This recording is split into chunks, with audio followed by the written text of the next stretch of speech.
Bismillahirrahmanirrahim. Assalamualaikum warahmatullahi wabarakatuh. Innal hamdalillah nahmaduhu wa nasta'inuhu wa nastaghfiruh wa na'udzu billahi min syururi anfusina wa min sayyiati a'malina. May yahdihillahu fala mudilla lahu wa may yudlil fala hadiya lahu.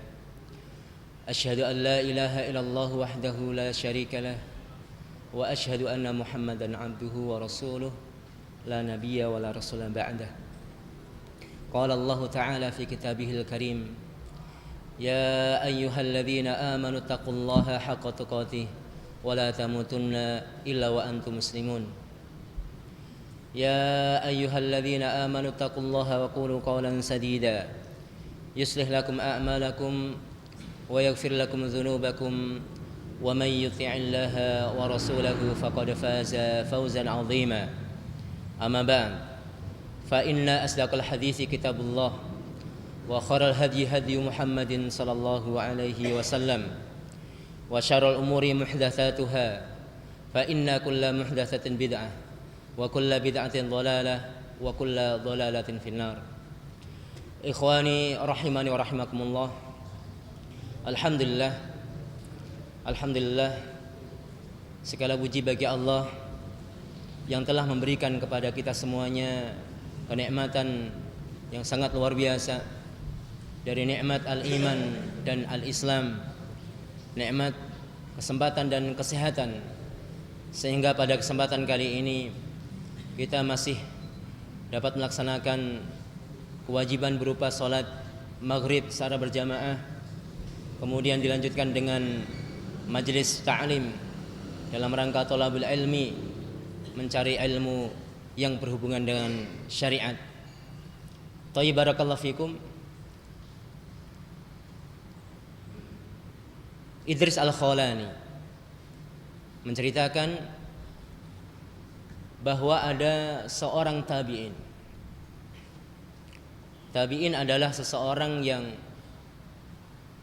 bertemu dengan sahabat namun tidak berjumpa dengan Rasulullah sallallahu alaihi wasallam. Seorang tabi'in pada suatu saat melihat seorang pemuda yang memiliki wajah yang bercahaya, berpenampilan tenang, akhlaknya mulia, di salah satu masjid di Damaskus, Suriah. Dia melihat jamaah masjid tersebut, masyarakat sekitar masjid tersebut, ketika mendapatkan suatu permasalahan, dia merujuk, dia bertanya kepada pemuda tersebut. Seorang tabi'in tadi penasaran, siapa si fulan itu? Kemudian dia bertanya kepada salah satu jamaah dari masjid tersebut, siapa si fulan? Kemudian dijawab, dia adalah Mu'adz bin Jabal radhiyallahu an, sahabat Rasulullah sallallahu alaihi wasallam. Kemudian hari besoknya tabi'in tadi buru-buru berangkat ke masjid sebelum subuh. Sebelum subuh, jauh dari waktu subuh dia berangkat ke masjid, namun ternyata dia sudah didahului oleh Mu'adz bin Jabal radhiyallahu anhu. Dia bukan orang yang pertama. Ternyata Mu'adz bin Jabal, sahabat Rasulullah sallallahu alaihi wasallam, sudah berada di masjid. Setelah melaksanakan salat sunnah, kemudian salat subuh, tabi'in tadi mendekat kepada Mu'adz bin Jabal radhiyallahu anhu. Dan dia berkata, ya Mu'adz, ya sahiba Rasulullah sallallahu alaihi wasallam, wahai Mu'adz, wahai sahabat Rasulullah sallallahu alaihi wasallam, inni uhibbuka fillah, sesungguhnya aku mencintai kamu karena Allah. Mu'adz bin Jabal radhiyallahu an mendengar pernyataan seperti ini, dia mengatakan, Allah, suatu ungkapan bahasa Arab yang artinya meyakinkan. Beneran? Sungguh-sungguh?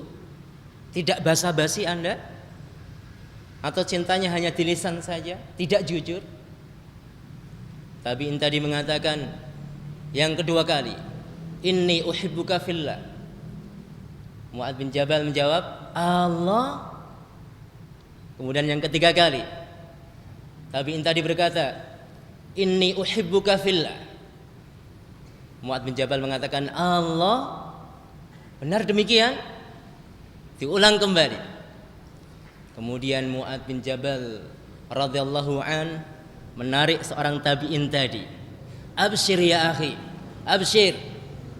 Bergembiralah Anda, senanglah Anda. Fa inni sami'tu min Rasulillah sallallahu alaihi wasallam yaqul, qala Allah ta'ala.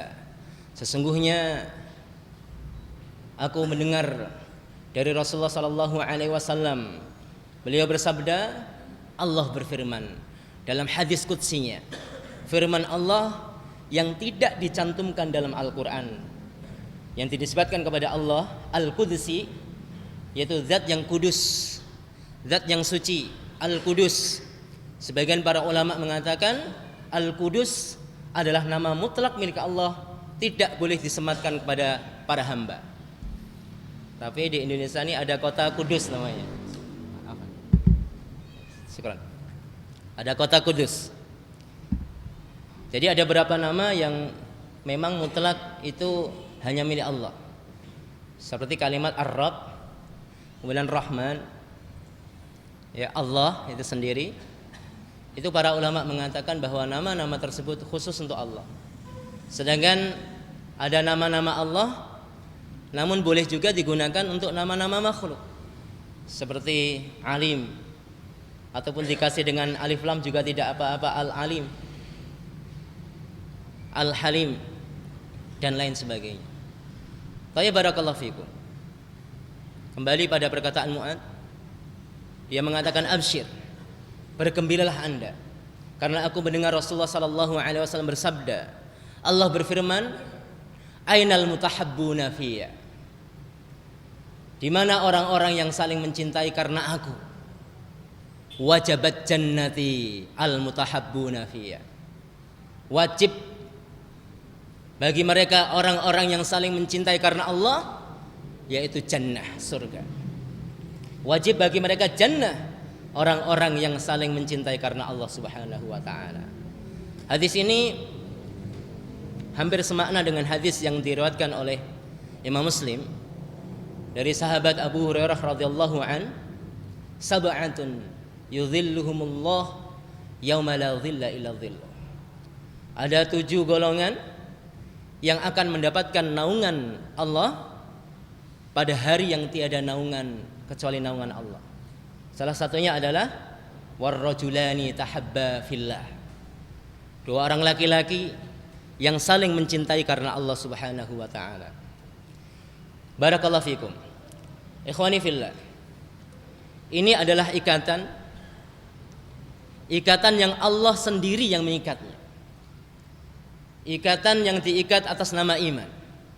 Allah mengabarkan dalam surat Al-Hujurat ayat 10, innamal mu'minuna ikhwah. Sesungguhnya orang-orang mukmin itu bersaudara. Ini adalah ikatan yang paling kuat, ikatan yang Allah Subhanahu wa taala sendiri yang mengikatnya atas nama iman.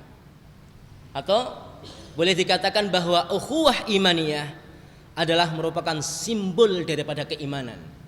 Maka ya ikhwan, kalau kita teliti hadis-hadis Rasulullah sallallahu alaihi wasallam, banyak sekali ketika Rasulullah sallallahu alaihi wasallam mengabarkan tentang percintaan antara orang-orang mukmin yang didasarkan atas nama iman, pasti Rasulullah sallallahu alaihi wasallam menyebutkan lafaz iman. Maka dengan kata lain, kasih sayang, saling mencintai antara orang mukmin itu merupakan simbol daripada keimanan. La yu'minu ahadukum hatta yuhibba li akhihi ma yuhibbu li nafsi. Tidak dianggap sempurna iman kalian sampai kalian itu mencintai saudaranya sebagaimana dia mencintai dirinya sendiri. Ada hadis yang lain, Hadis yang diriwayatkan oleh Imam Muslim bahwa ada 3 hal yang ketika seseorang mendapatkannya ataupun 3 hal ini berada pada dirinya, maka dia akan merasakan manisnya iman. Salah satunya adalah ayyuhibbal mar'a la yuhibbuhu illa lillah. Ya, tidaklah seseorang itu mencintai seseorang kecuali cintanya itu karena Allah Subhanahu wa taala. Ikhwani fillah rahimani wa rahimakumullah. Rasulullah sallallahu alaihi wasallam tinggal di Mekah selama 13 tahun. Selama 13 tahun ini beliau konsentrasi dalam dakwahnya yang berhubungan dengan at-tauhid. Walaupun tidak dipungkiri bahwa di Mekah sudah ada syariat-syariat yang berhubungan dengan fikih, walaupun mayoritas pembahasannya sifatnya global, tidak rinci. Bisa kita tarik kesimpulan bahwa memang Rasulullah SAW dakwahnya itu terkonsentrasikan di dalam tauhid. Kemudian setelah Rasulullah SAW meninggalkan Mekah menuju Madinah Al-Munawwarah, yang pertama kali dilakukan oleh Rasulullah SAW apa ya ikhwan? Apa yang dilakukan? Al-ikha, persaudaraan. Beliau mempersaudarakan antara muhajirin dan ansar. Mungkin bagi orang-orang yang belajar tarikh ataupun sirah, sebagian mereka memperhatikan sesuatu yang berhubungan dengan tokoh. Bilal disaudarakan dengan si fulan, Abdurrahman dipersaudarakan dengan si fulan. Kejadian itu terjadi pada tahun sekian, hari sekian. Namun tidak memperhatikan kenapa Rasulullah SAW melakukan hal seperti ini. Ternyata memang di sana ada satu isyarat bahwa al-ukhuwah, persaudaraan itu merupakan kunci daripada kemenangan Islam. Sehingga para ulama mengatakan bahwa tuntutan pertama kali setelah la ilaha illallah adalah loyalitas, al-wala wal bara, ya, cinta dan benci karena Allah Subhanahu wa taala. Sehingga disebutkan dalam hadis, autsaqu ural iman al-hubbu fillahi wal bughdu fillah. Ikatan iman yang paling kuat adalah cinta karena Allah dan benci karena Allah Subhanahu wa taala. Maka ya ikhwan, pantaslah ketika berbicara tentang ukhuwah ini Allah menyebutkan bahwa ukhuwah ini bagian daripada nikmat yang sangat besar. Apa dalilnya? Dalilnya adalah surat Ali Imran ayat 103. Allah mengatakan, wa'tasimu bihablillahi jami'a wa la tafarraqu. Wadhkuru ni'matallahi 'alaikum id kuntum a'da'a fa'alafa baina qulubikum fa asbahtum bi ni'matihi ikhwana. Dan berpeganglah kamu sekalian kepada tali agama Allah, dan janganlah kamu bercerai-berai, dan ingatlah nikmat Allah kepada kalian ketika kalian dahulu masa jahiliyah bermusuh-musuhan, maka Allah mempersatukan hatimu lalu menjadikan kalian karena nikmat Allah orang-orang yang bersaudara. Ibnu Katsir rahimahullah taala dan para ulama tafsir yang lain mengatakan ayat ini berhubungan dengan 2 kaum yang masyhur di Madinah, yaitu Aus dan Khazraj, yang mereka bermusuhan. Namun dengan datangnya Islam ini mereka bersatu, dan dari persatuan ini rupanya merupakan cikal bakal tegaknya daulah Islamiyah. Maka dari sini ayolah ikhwan, kita tidak bisa membayangkan bahwa Islam ini hanya tegak dengan ketika kita bertauhid. Istilahnya kita hanya tauhid saja tanpa memperhatikan yang namanya ukhuwah imaniyah.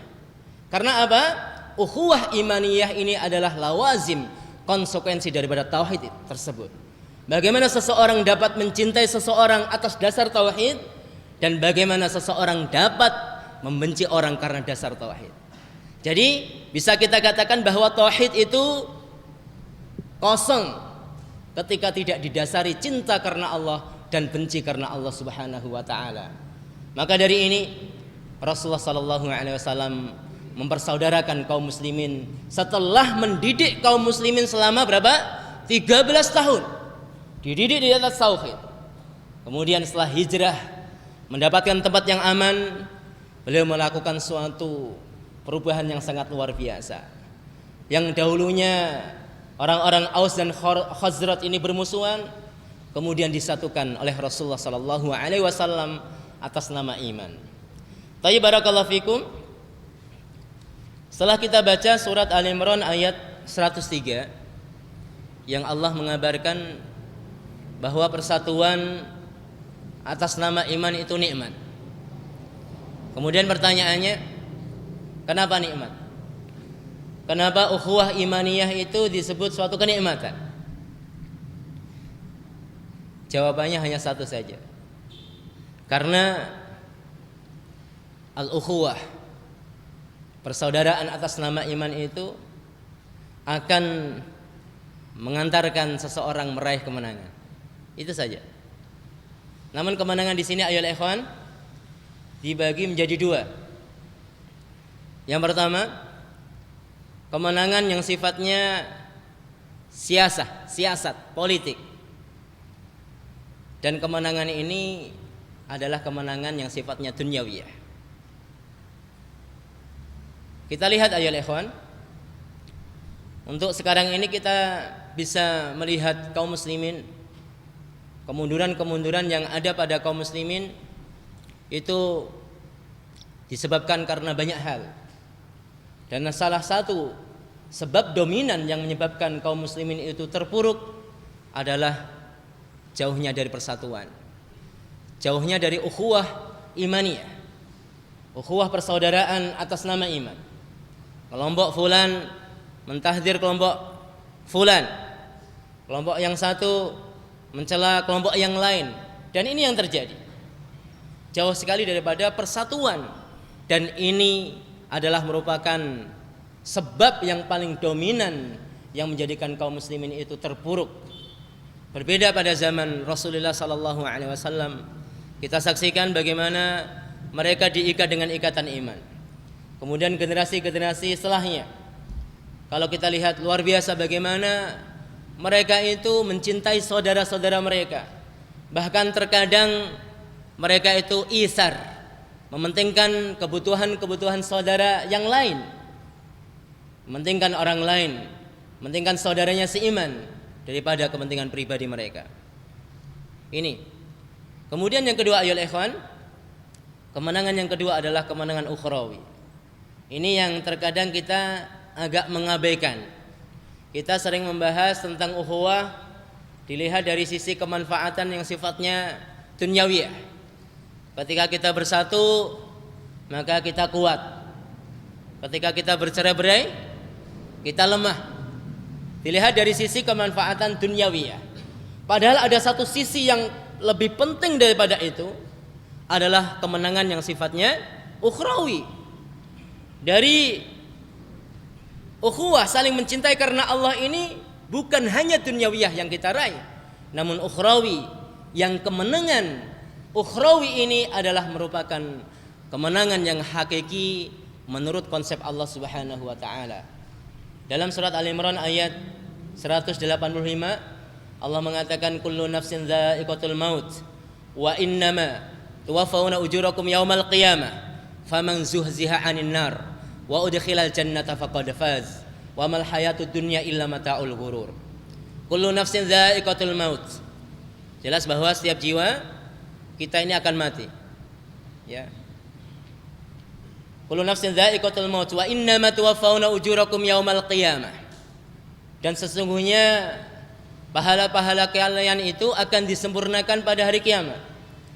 Jadi kalau sekarang kita itu mendapatkan kenikmatan, itu adalah bagian kecil daripada pahala yang insya Allah akan kita peroleh di hari kiamat nanti. Pahala disempurnakan pada hari kiamat. Faman zuhziha 'anil nar wa udkhilal jannah faqad faz. Maka barang siapa yang dijauhkan dari neraka, kemudian dimasukkan ke dalam jannah, maka dia telah beruntung, maka dia telah sukses di sini. Apa kaitannya dengan tema kita malam hari ini? Saya tertarik dengan perkataan Imam Ali radhiyallahu an. Beliau mengatakan, "Aktsiru minal ikhwan, aktsiru minal ikhwan, fa innahum hujjatun fid dunya wal akhirah." Perbanyaklah kalian itu saudara, saudara seiman maksudnya, karena mereka itu adalah hujjah di dunia dan di akhirat. Hujjah di dunia, ketika kita berkumpul dengan orang beriman, insya Allah kita termasuk orang yang beriman. Karena biasanya orang itu berkumpul dengan orang yang sepaham, sevisi, semisi. Maka hati-hati dalam mencari kawan. Sering kita dapatkan permisalan. Misalnya Imam Syafi'i memisalkan ya dengan suatu kisah, ada burung hantu dengan burung merpati. Kenapa dua burung ini, burung yang berbeda, selalu bersama? Padahal burung ini beda jenis. Burung merpati itu biasanya simbol kedamaian, simbol cinta. Iya, betul? Kalau burung hantu itu simbol teror, ndak enak, hantu.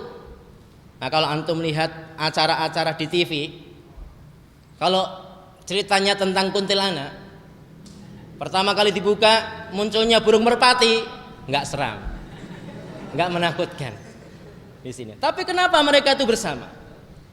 Ternyata setelah dilihat, makan bareng-bareng, terbang bareng-bareng. Ternyata setelah dilihat, kedua burung itu sama-sama pincang. Maka di sini saudara-saudara kita seiman adalah merupakan hujjah di dunia atas keimanan kita, dan di akhirat hujjah bagi kita kepada Allah Subhanahu wa taala. Misalnya ketika ditakdirkan sebagian dari yang hadir di majelis ini masuk jannah dan sebagainya masuk neraka. Walaupun kita berharap insyaallah yang hadir di majelis malam ini masuk jannah. Majelis malam ini sebagai bukti atas keimanan kita, atas ukhuwah yang kita jalin, sehingga kita duduk bareng-bareng di majelis ini. Sebagian masuk jannah, sebagiannya enggak tahu nasibnya kemana ini. Kemudian sebagian kaum mukminin yang masuk jannah menyampaikan kepada Allah, "Ya Allah, di mana fulan? Aina akhi fulan? Di mana saudaraku si fulan? Yang dulu ngaji bareng-bareng, yang dulu sholat bareng-bareng, yang dulu jamaah bareng-bareng. Ya Allah, sungguhnya aku bersaksi kami itu bareng-bareng dalam rangka cinta kepada Engkau ya Allah, maka berikan syafaatmu kepada mereka." Akhirnya karena kecintaan atas dasar keimanan ini, orang-orang dari kalangan mukmin yang masuk neraka mendapatkan syafaat dari Allah melalui syafaat daripada saudara-saudara mereka yang seiman. Hujjah. Namun masalahnya ketika kita itu bareng-bareng tidak berusaha untuk mengenal, ini yang muskilah. Muskilah sekali. Kita itu kalah jauh dengan orang-orang Nasrani, ayolah ikhwan. Orang-orang Nasrani itu walaupun tentunya kalau kita dibandingkan mereka insya Allah derajat kita jauh, namun kalah dari sisi at-ta'aruf, saling mengenal. Tidak ada orang yang masuk gereja kecuali dia sudah dikenal, kecuali dia sudah dikenal oleh jamaah. Kalau saya tanya mahasantri, ada saudara kita yang sudah lama jamaah di sini si fulan, ya. Misalnya Pak, bapak yang ada di pojok sana. Kalau saya sudah tahu insya Allah.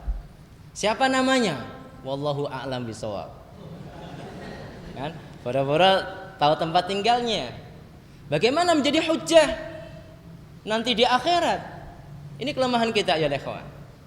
Ya, satu majelis, satu pengajian, satu taklim malam Ahad ini Kadang-kadang kita tidak mengenal saudara-saudara kita yang hadir bersama kita. Ini muskilah. Ini kekurangan yang ada pada diri kita. Maka dari sini kita mencoba mempraktekkan perkataan Imam Ali radhiyallahu an, "Aktsiru minal ikhwan." Perbanyaklah kalian itu saudara seiman, fa innahum hujjatun fid dunya wal akhirah. Karena saudara seiman mereka adalah hujjah di dunia dan di akhirat. Tayyib. Barakallahu fikum. Jadi insyaallah kita itu tidak ada ruginya duduk dengan orang-orang yang beriman. Duduk dengan orang-orang saleh. Hadis yang menunjukkan hal tersebut cukup masyhur. Orang yang bersahabat dengan penjual minyak dapat baunya, lumayan. Orang yang punya sahabat tukang ayam bakar lumayan. Walaupun nggak dapat ayam bakarnya, dapat baunya. Sedap itu, bisa membayangkan, nikmat juga. Ya, beda sama kita bersahabat dengan tukang besi, ataupun bersahabat dengan tukang bengkel.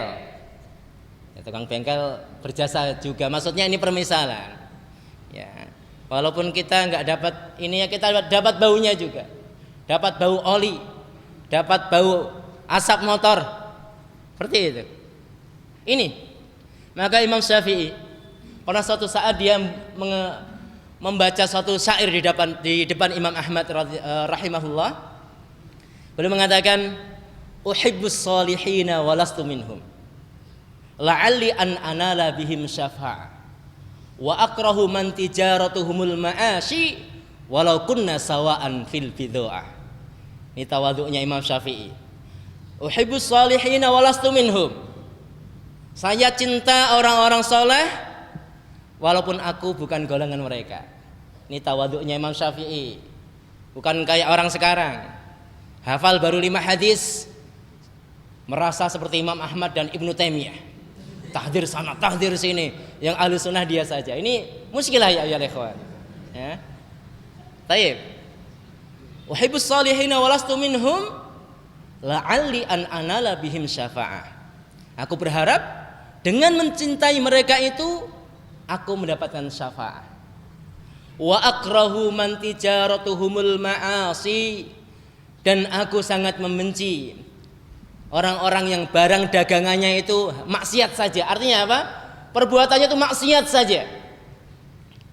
Walau kunna sawa'an fil bid'ah, walaupun pada dasarnya sama saja dagangan saya juga maksiat. Ini kata tawadhu'an Imam Syafi'i. Maka ketika Imam Ahmad mendengar syair Imam Syafi'i ini, beliau menjawab, "Tuhibbus salihina wa anta minhu." Masya Allah. Wahai Imam, engkau mencintai orang soleh dan kamu bagian daripada mereka. Wa minkum sawfa yulqauna syafa'ah, dan dari kalianlah akan didapatkan syafaat. Takrahu man tijaratuhul ma'asi, kamu membenci orang-orang yang suka berbuat maksiat. Wafaqakallahu min tilkal bid'ah, sedangkan Allah sudah memberikan taufik kepada kalian untuk menjauhi maksiat tersebut. Luar biasa. Ini adalah persahabatan dengan orang-orang saleh. Kita enggak saleh minimal bersahabat dengan orang saleh, biar kecangking nanti kata orang Jawa gitu. Di akhirat kecangking kesebut. Oh, ada si fulan itu, si Khairuddin. Dulu bareng-bareng itu waktu olahraga karena niat biar sehat badannya, biar kuat membela agama Allah. Misalnya dicangking namanya. Oh, si fulan dulu satu halaqah tahfidz di Ma'had Al-Islam misalnya. Kenapa dia kok mampir ke neraka dulu? Misalnya disebut namanya, Masya Allah. Tapi berbeda dengan kondisi orang-orang kafir yang mereka tidak bersahabat kecuali dengan orang kafir. Digambarkan oleh Allah Subhanahu wa taala dalam surat Al-Furqan ayat 27 sampai 29. Al-Furqan ayat 27 sampai ayat 29. Allah berfirman, "Wa yauma ya'addu adh-dhalimu 'ala yadayhi yaqulu ya laitani takhadtu ma'ar rasuli sabila. Ya wailata laitani lam attakhidh fulanan khalila. Laqad adallani 'ani dzikri ba'da ijja'ani wa kana syaitanu lil insani khadula." Dan ingatlah hari ketika orang zalim itu menggigit kedua tangannya, bukan dua jarinya Pak, dua tangannya dimasukkan ke mulutnya. Wa yauma ya'dud dzalimu ala yadayhi, kedua tangannya dimasukkan ke mulutnya. Apa yang dikatakan? Ya. Yaqul ya laitani takhadtu ma'ar rasuli sabila. Andaikan saja aku waktu hidup di dunia ini mengikuti jalan Rasulullah sallallahu alaihi wasallam. Ya wailata laitani lam attakhid fulanan khalila. Kecelakaan besarlah bagiku kiranya aku dulu tidak menjadikan si fulan itu teman akrabku. Menyesal. Salah mengambil teman akrab itu menyesal. Ini kondisi orang-orang zalim. Digambarkan oleh Allah menggigit kedua tangannya. Kalau gambaran yang sering kita lihat ayo ikhwan, orang yang menyesal gigit jari. Betul? Seperti ini. Antum pergi ke sana nggak dapat apa-apa, gigit jari. Ini bahasa antum. Tapi kalau bahasa Allah menggigit kedua tangan, dimasukkan kedua tangan ini, menyesal. Kenapa saya tidak ikut jalan Rasul? Kenapa saya menjadikan si fulan itu teman akrab saya? Dia yang telah menyesatkanku dari jalan Allah Subhanahu wa taala. Di sini. Maka setelah ini kita bisa menimbang mana yang harus kita lakukan. Kita memilih sahabat seperti apa? Teman seperti apa? Ketika kita milih teman atas dasar apa? Ini sangat penting karena memang orang-orang yang dekat dengan kita itu adalah cerminan daripada kita itu sendiri. Almar'u ma'aman ahabbah. Jadi seseorang itu akan bersama dengan orang-orang yang dia cintai. Ya, kesamaan zahir. Sering kita sebutkan ayyul ikhwan, kesamaan zahir pada diri seseorang itu akan melahirkan cinta batin. Kesamaan zahir yang ada pada diri seseorang itu akan melahirkan kecintaan batin. Maka dari sini Rasulullah sallallahu alaihi wasallam melarang kaum mukminin untuk menyerupai orang-orang Yahudi dan Nasrani, orang-orang kafir secara umum. Man tasyabbaha biqaumin fahuwa minhum. Tayyib, barakallahu fikum.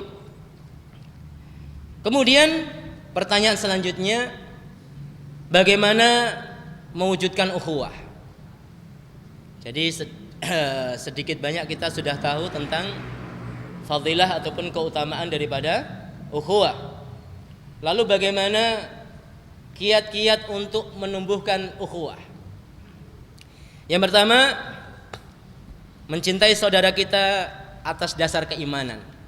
Ini penting. Cintanya itu atas dasar iman.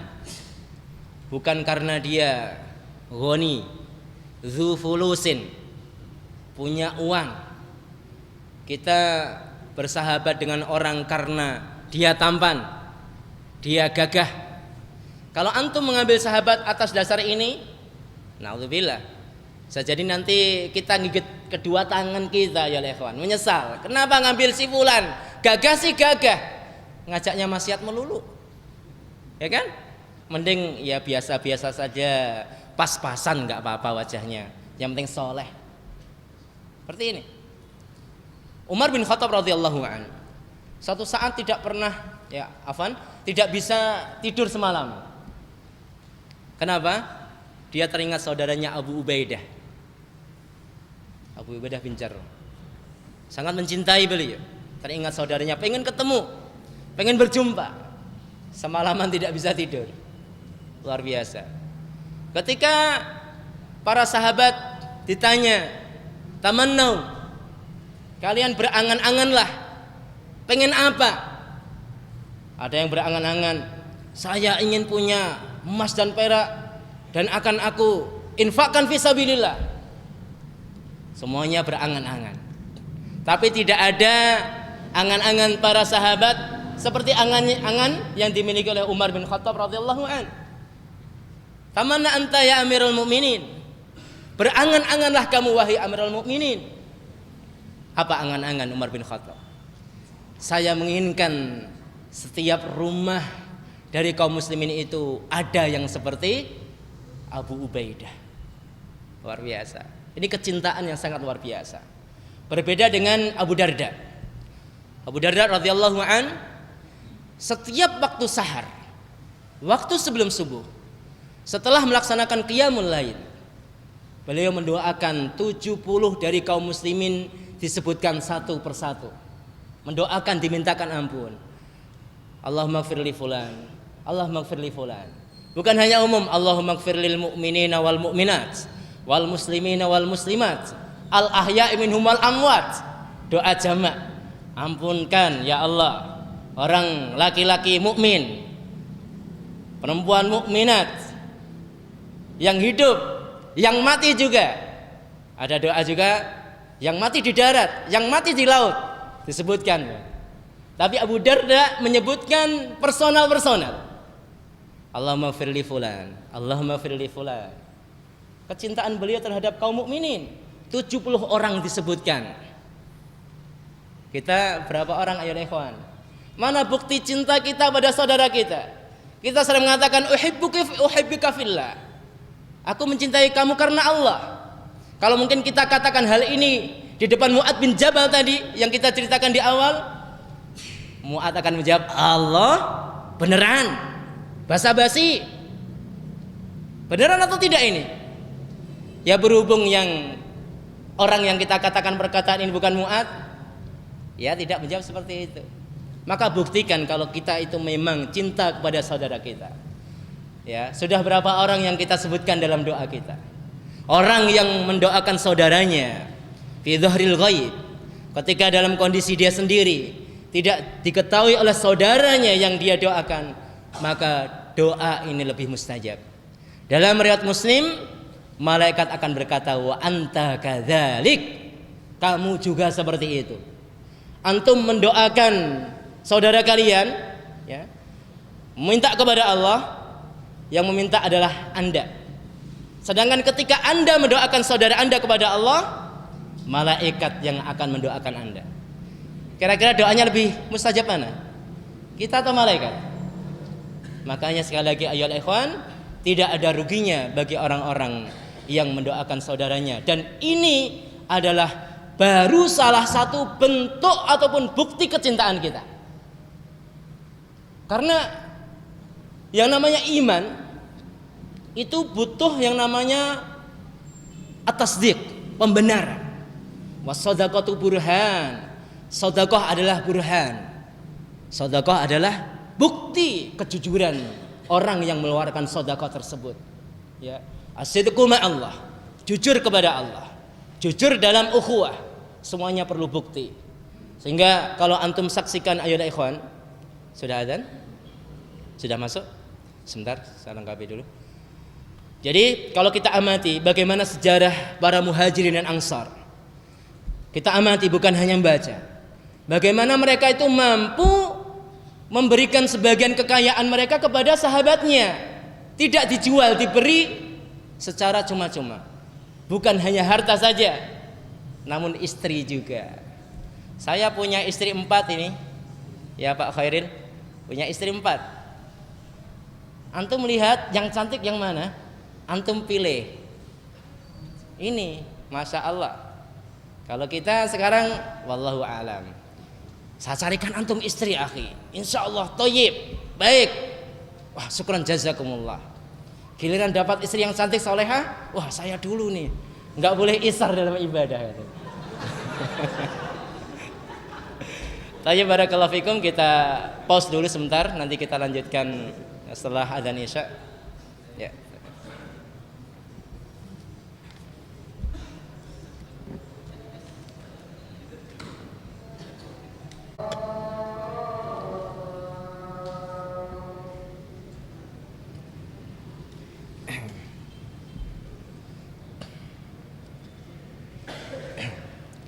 Baik, barakallahu fikum. Kiat yang pertama sudah kita sebutkan. Kemudian yang kedua adalah bermuamalah, berinteraksi dengan saudara kita, khususnya adalah orang-orang yang terdekat dengan kita, para tetangga, dengan muamalah yang baik. Mengucapkan salam, menjawab salamnya, menjenguk ketika sakit, mensalati jenazahnya, menjawab ketika bersin, Ketika yang bersin tadi mengucapkan alhamdulillah, kita ucapkan padanya yarhamukallah. Berkata dengan perkataan yang baik, wa qulu linnasi husna. Kemudian tersenyum. Semua itu sudah disebutkan oleh Rasulullah sallallahu alaihi wasallam dalam hadis-hadis yang menunjukkan tentang hak muslim atas muslim yang lain. Ketika kita mampu melaksanakan nasihat-nasihat Rasulullah dalam hadis-hadis tersebut, insya Allah akan tumbuh yang namanya al-mahabbah, kecintaan terhadap saudara kita. Misalnya contoh yang ringan, senyum. Dengan senyuman insya Allah kita bisa menarik hati saudara kita. Senyuman, minimal senyum dulu kalau ketemu. Jangan cemberut. Walaupun kita tidak bisa menilai dari yang zahir saja, tapi minimal pertemuan yang diawali dengan senyuman itu memberikan kesan yang lain. Datang orang ke ma'had kita, kita sambut dengan senyum, sesuatu yang lain. Ternyata alhamdulillah penduduk pesantren ini orangnya suka senyum. Tabassumuka ala wajhi akhika laka sadaqah. Sedekah yang paling murah. Ya, jangan bakhil-bakhil. Disebutkan dalam hadis At-Tabrani, hadis ini sahih. Al-ajizu alladhi ya'jizu 'anid du'a wal bakhilu man bakhila bis salam. Orang yang lemah dalam berdoa, orang yang bakhil dengan salam, lebih-lebih enggak mau senyum, lebih bakhil lagi. Orang yang bakhil senyum, orang yang bakhil salam, jangan harapkan duitnya. Bakhil salam bisa jadi ataupun sangat mungkin sekali bakhil duitnya. Maka kita coba ayo ikhwan dari diri kita sendiri. Kita mulai dari keluarga kita. Seorang suami coba senyum dengan istrinya.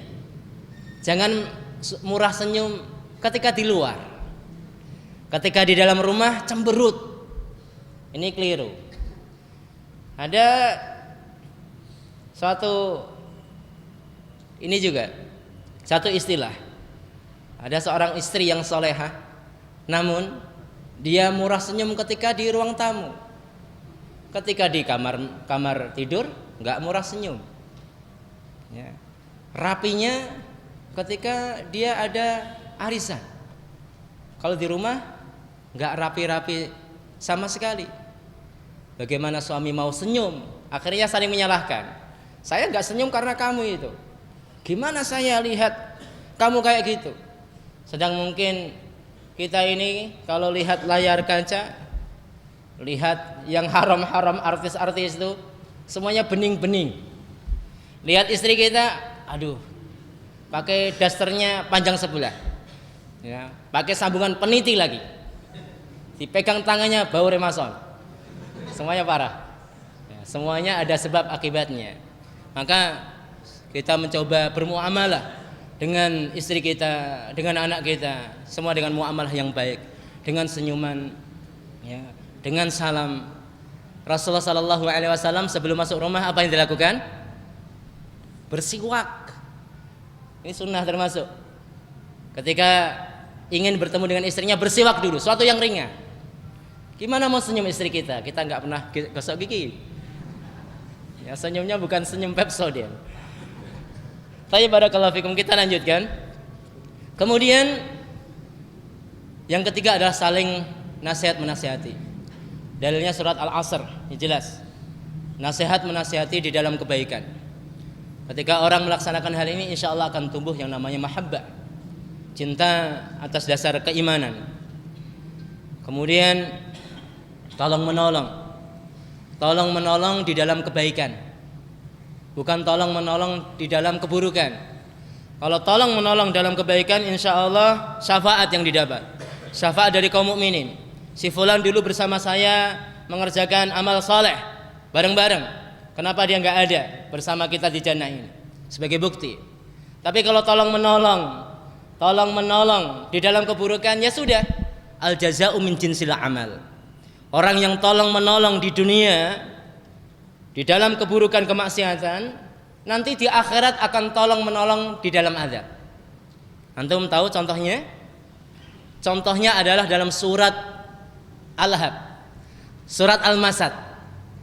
Disebutkan istri Abu Lahab, wa imra'atuhu hammalatal hatab fi jidha hablum mim masad. Dua ayat ini bagian daripada al-jaza'u min jinsil amal, balasan sesuai dengan amal perbuatannya. Jadi Ummu Jamil, istri Abu Lahab ini membantu suaminya untuk menghalang-halangi dakwah Rasulullah sallallahu alaihi wasallam, menaburkan duri di depan rumahnya. Maka dia juga tolong menolong dengan suaminya. Dia menggendong kayu bakar dari neraka, kemudian kayu bakar tersebut ditimpakan kepada suaminya. Ini Mas, tolong dibawa. Karena saling tolong menolong di dunia, dalam maksiat maka balasannya seperti itu. Fi jidha hablum mim masad, di leher perempuan istri Abu Lahab itu ada tali dari masad. Diceritakan, dan cerita ini disebutkan dalam tafsir-tafsir yang masyhur, bahwa istri Abu Lahab ini memiliki kalung yang sangat luar biasa besar. Dan dia mengatakan, akan aku infakkan kalung yang besar ini untuk menghalangi dakwah Muhammad. Maka dikasih tali sabut di neraka, dikasih oleh Allah tali sabut, tali neraka, karena dia menginfakkan kalungnya di dunia, di jalan yang mana jalan itu jalan maksiat, menghalangi jalan Rasulullah sallallahu alaihi wasallam. Barakallahu fikum.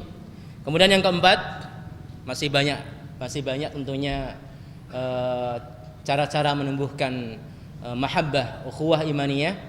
Namun 4 saja yang saya sebutkan. Yang keempat adalah menolong saudara kita yang terzalimi, menjaga kehormatan mereka, menjaga kehormatan darah dan harta mereka di sini. Jadi akan tumbuh suatu kecintaan ketika kita itu peduli, ketika kita itu care dengan orang lain, dengan saudara kita. Ya, akan tumbuh suatu kecintaan. Maka memberikan hadiah, memberikan suatu yang sifatnya hadiah yang disenangi oleh saudara kita, ini suatu cara bagaimana menarik cinta dia. Ini diceritakan setelah kematian Syekh bin Baz rahimahullah taala, Syekh Muhammad Al-Utsaimin menyampaikan muhadharah tentang cerita Syekh bin Baz. Ketika dia menceritakan cerita beliau tentang Syekh bin Baz, ada salah seorang yang menangis. Salah seorang para hadirin menangis terseduh-seduh. Setelah selesai muhadharah, pengajian, Syekh Muhammad Al-Utsaimin mendekati pemuda tersebut. Ya fulan, ma'abkaka. Wahai fulan, apa yang membuat kamu menangis? Kemudian dia bercerita, suatu saat saya itu dalam kondisi bingung. Dia orang Pakistan, ternyata yang tinggal di Saudi, sebagai TKP, tenaga kerja Pakistan, bukan TKI kalau I Indonesia, sebagai TKP, tenaga kerja Pakistan. Bingung dia karena dikabari bahwa ibunya sakit keras, membutuhkan biaya sekian dan sekian. Akhirnya singkat cerita, dia nekat mencuri di satu rumah. Mencuri di satu rumah, ternyata ketahuan. Rumah tersebut adalah rumah Syekh bin Baz rahimahullah taala. Beliau setiap malam sebelum subuh itu, karena beliau juga tidak melihat, membawa seperti lonceng atau apa untuk membangunkan keluarganya, tahajud.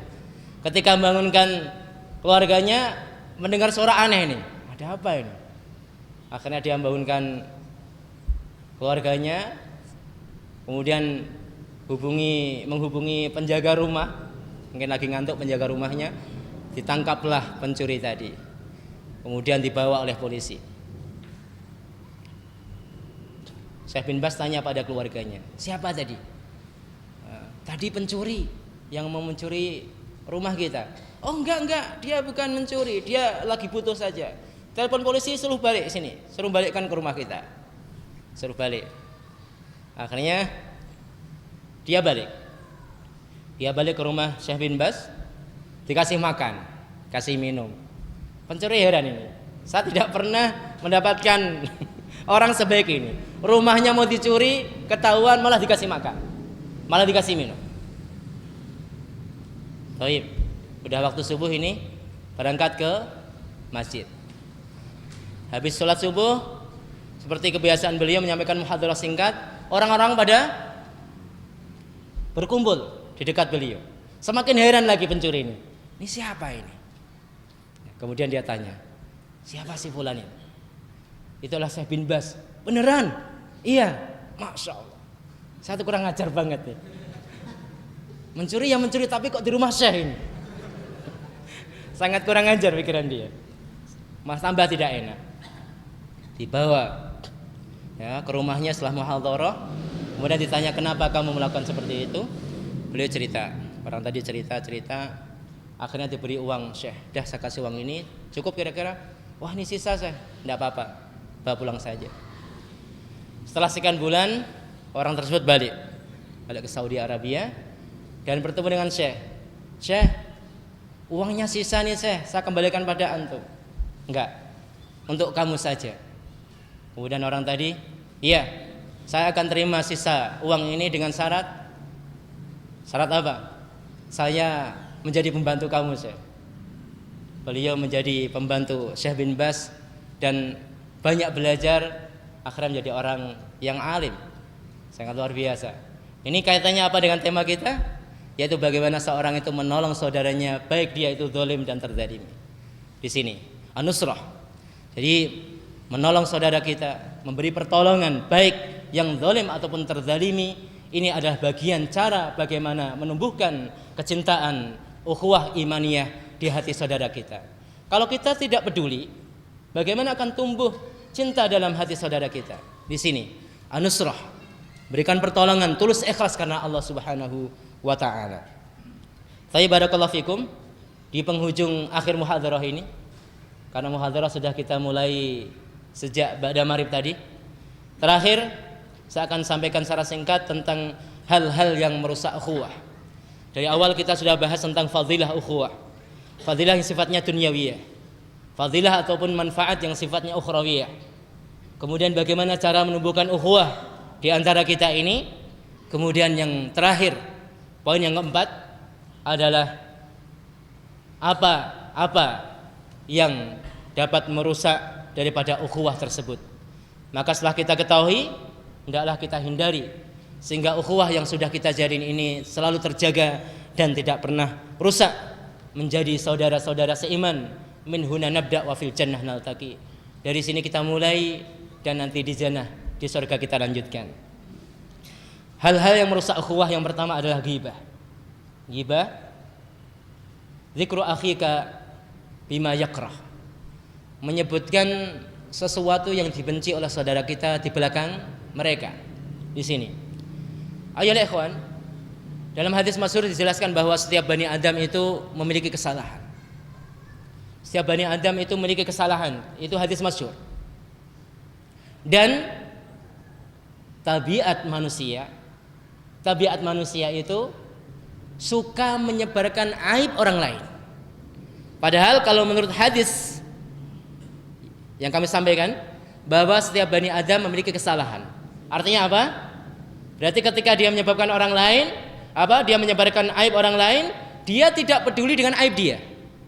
Di sini menyebarkan aib orang lain seakan-akan dia tidak memiliki aib. Tapi ini tabiat manusia. Tabiat manusia suka menyebarkan aib orang lain. Memang membicarakan aib orang lain itu nikmat sekali, puas, ya. Apalagi dibumbui sama temannya. Iya, memang seperti itu. Iya, tambah mantap. Ini. Padahal dalam hadis yang lain disebutkan, barang siapa man satara musliman, satarallahu anhu yaumal qiyamah. Barang siapa yang mampu satar, menutupi, yang mensatar ataupun menutupi aib saudaranya seiman, maka Allah akan menutupi aib dia di akhirat. Di akhirat ayat ikhwan, masing-masing pelaku dosa itu ada liwa, ada bendera, ada tanda. Ini orang-orang suka zina ada benderanya, partai zina. Orang suka nyolong ada benderanya sendiri. Nampak semuanya. Kecuali orang-orang yang suka menyembunyikan aib saudaranya. Ada satu kisah yang saya lupa lengkapnya, bahwa ada seorang sahabat yang disampaikan tentang orang minum khamr. Minum khamr tapi di rumahnya. Ya, dia mengatakan sembunyikan aib ini. Sembunyikan aib ini. Karena dia minum khamr enggak di jalan-jalan, di rumah, membahayakan dia sendiri saja, tidak membahayakan orang lain. Artinya memang ketika kita itu melihat orang yang bermaksiat, tindakan awal adalah kita menasihati, bukan menyebarkan aib mereka. Di sini, ini adalah merupakan suatu perbuatan yang akan melahirkan suatu jaza yang semisal dengan perbuatan kita sendiri. Barang siapa yang menutup aib saudaranya, maka dia akan ditutup oleh Allah Subhanahu wa taala. Jadi seorang mukmin, kalau antum melihat hadis-hadis yang berhubungan dengan hisab, seorang mukmin ketika dihadapkan pada hisab di mahkamah, bagaimana dia khawatir karena tempat kembalinya hanya dua. Kalau tidak surga ya neraka. Dia khawatir sekali. Gemetar sudah.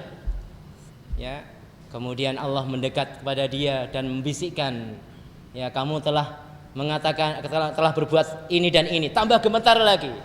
Tapi Allah mengatakan, dan sekarang aku ampuni dosa-dosamu, aku tutupi aib-aib kamu. Masuk jannah. Ini bisa terwujud insya Allah ketika kita mampu menutupi aib saudara kita. Maka ghibah, ayat ikhwan, adalah perbuatan yang merusak ukhuwah. Jadi suatu komunitas yang terjalin dengan suatu ikatan kuat, suatu jamaah, suatu organisasi, ini bisa rusak karena ghibah. Bisa rusak hubungan mereka, ikatan mereka, ya. Itu dengan al-ghibah. Kemudian yang kedua yang tidak kalah adalah an-namimah, yaitu mengadu domba. La yadkhul jannata namam. Tidak masuk surga orang yang suka mengadu domba. Al-Imam An-Nawawi mengatakan maksud tidak masuk surga di sini bagi orang yang menghalalkannya. Bagi orang yang menghalalkannya maka haram baginya neraka. Namun bagi orang yang melakukan namimah, ini bagian daripada dosa besar karena ancaman neraka. Namun selama dia tidak menghalalkan perbuatan tersebut, maka dia tidak keluar daripada daerah Islam. Inilah akidah Ahlussunnah wal Jamaah, akidah pertengahan antara orang Khawarij dan orang Murji'ah. Banyak hadis-hadis yang menjelaskan tentang hal tersebut. Contohnya adalah la yadkhulul jannata man kana fi qalbihi mithqalu dzarratin min kibr. Tidak masuk surga yang di dalam hati seseorang itu ada sebiji sawi kesombongan. Maka di sana banyak takwil. Kalau kita baca syarah Imam An-Nawawi syarah Muslim, salah satunya adalah bagi orang yang menghalalkan kesombongan itu, maka dia tidak masuk jannah. Bagi yang menghalalkan, karena akidah Ahlussunnah wal Jamaah sekali lagi adalah tidak mengkafirkan pelaku dosa besar selama dia tidak menghalalkannya. Tapi barakallahu fikum. Kemudian yang ketiga adalah tajassus. Tajassus ini suka memata-matai. Kemudian yang keempat adalah al-ghadab, marah, suka marah, marah tanpa sebab. Kemudian selanjutnya adalah hasad. Kemudian al-kibr, sombong, bersikap keras. Yang selanjutnya walaupun tafadzan ghalidha al-qalbi lan faddu min haulik. Peringatan dari Allah kepada Rasulullah sallallahu alaihi wasallam, kalau kamu keras perkataannya, hatinya kaku, maka orang akan meninggalkan kamu. Di sini. Jadi sikap keras, sikap sombong itu adalah merupakan perusak daripada ukhuwah itu sendiri. Tapi barakallahu fikum, mohon maaf bagi para hadirin yang baru hadir. Ya, memang muhadharah sekali lagi kita mulai pada maghrib tadi, mengingat karena mahasiswa kita ada ujian. Jadi biar tidak terlalu malam, masih ada waktu banyak untuk murojaah menghadapi ujian besok hari. Karena ujian di Al-Islam tidak sembarangan, ada tamhis, ada seleksi. Bagi ikhwan yang rosib ada konsekuensi tersendiri. Jadi Mohon maklum bagi ikhwan-ikhwan yang baru hadir. Demikianlah yang dapat kami sampaikan tentang al-ukhuwah al-imaniyah. Minimal kita bisa petik manfaat fadilah daripada ukhuwah imaniyah ini sendiri. Fadilah yang sifatnya dunyawiyah ataupun ukhrawiyah. Dan semoga kita semua yang hadir di majlis ini khususnya diikat oleh Allah Subhanahu wa taala dengan ikatan iman. Ikatan yang paling kuat, mencintai karena Allah dan membenci karena Allah. Cinta yang tulus ikhlas, cinta yang tidak hanya berhenti di majlis ini saja, tapi cinta ini berlanjut kemudian di hari al-liqa, di hari pertemuan, di hari kebangkitan, di hari kiamat, bersatu kembali bersama di jannah Allah, kemudian saling mengingat memori yang pernah terjadi di dunia, si fulan dan si fulan, ya, jadi reuni besar di jannah, mengingat masa lalu yang kadang-kadang lucu, semua sudah kita tinggalkan, kemudian yang kita hadapi hanya ridha Allah, kemudian jannahnya yang mulia. Allahumma inna nas'alukal jannata bighairi hisabin wala adzab. Wa sallallahu ala nabiyyina Muhammadin wa ala alihi wa sahbihi wasallam. Walhamdulillahi rabbil alamin. Assalamualaikum warahmatullahi wabarakatuh.